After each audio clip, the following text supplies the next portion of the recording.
Hey there, hope you're having a great day. I just wanted to go over a few of the tools of the trade, as it were. My tools of the trade are few, but these I want to show are some of the common items that I use on a daily basis when I'm cooking. For the regular guy that's just starting cooking, making breakfast every morning instead of going out, things like that. These tools that I'm going to show you come in super handy, and you'll end up developing your own that you like and that you use on a daily basis. And I'm going to show you kind of my little stash of tools here. So start with pots and pans. So I like to use the Keflon or the Teflon pots and pans. They're non-stick. You don't typically have to spray a non-stick spray on there or anything like that.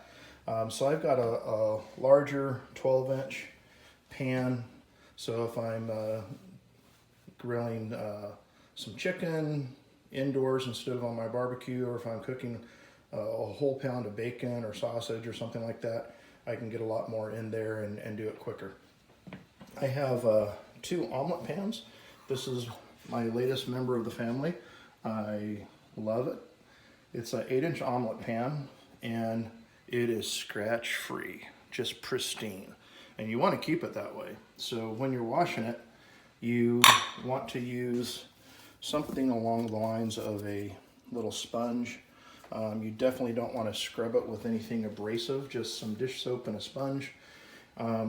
Another key point on all of your pans is when they're hot and they're just off the oven, don't stick them under the water, because even though that cools them down immediately, they will warp the pans, and then when you set this on the oven top, a lot of times they'll kind of wobble. So I've got 2 omelet pans, both 8-inch, and then here's the old member of the family. As you can see, he's been quite abused. You don't want to use forks or metal silverware, spatulas, whisks, anything like that in a pan, because this is the result. And the more of these scratches you get, believe it or not, your eggs and things that you don't want to stick, even if you put butter or oil in it, they'll stick. So I kind of have relegated this guy until I buy another one to cooking bacon, small amounts, or sausage, things like that. This little guy I got at TJ Maxx for, I think it was 12 bucks. So they're not expensive. Oops. Wow, I got something on the bottom. I just washed it too. What is that? I didn't do a very good job. It's melted cheese. Gross. Anyway, back to the sink for you.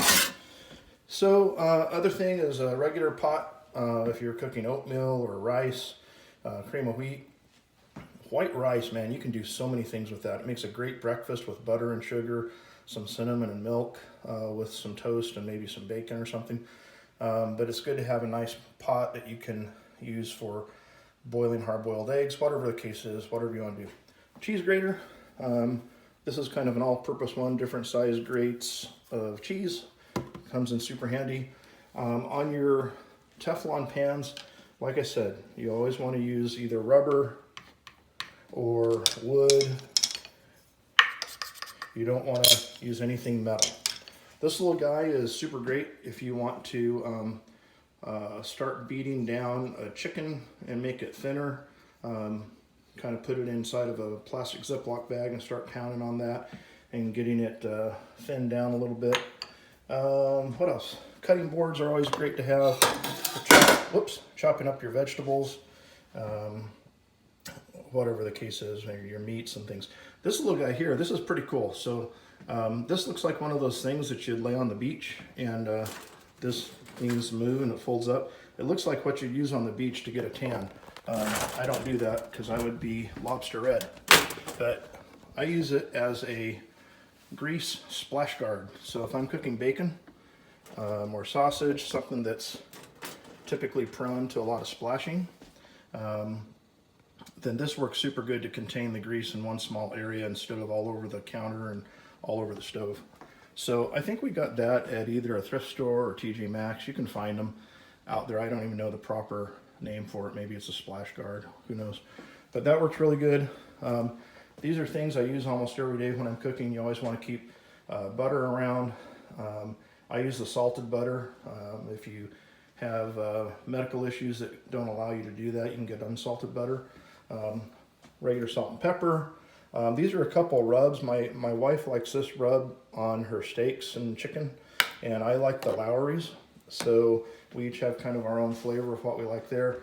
And some canola oil or some vegetable oil is great to keep around too, to keep things from sticking. Add a little bit of smoothness to the whole process, so you don't have to worry about something sticking to a pan that might have some scratches in it like that. So anyway, those are a few of my items that I use. Other things are obvious. Get yourself some good sharp knives. I just got these at TJ Maxx, a whole set of 6, I think, for, I don't know, it was like $8 or $10. You know, chopping knives, things to that nature. Beer opener. And also potato peelers, things like that. So get yourself some good silverware. You don't have to spend a ton of money on it. You can get it at a lot of shops. This video is not sponsored by TJ Maxx, but that is where I end up getting a lot of my stuff, because they have good selections and good prices on it as well. So anyway, that's a few of the things that I use. And if you have any questions, drop a comment down below. And don't forget to subscribe. Thanks.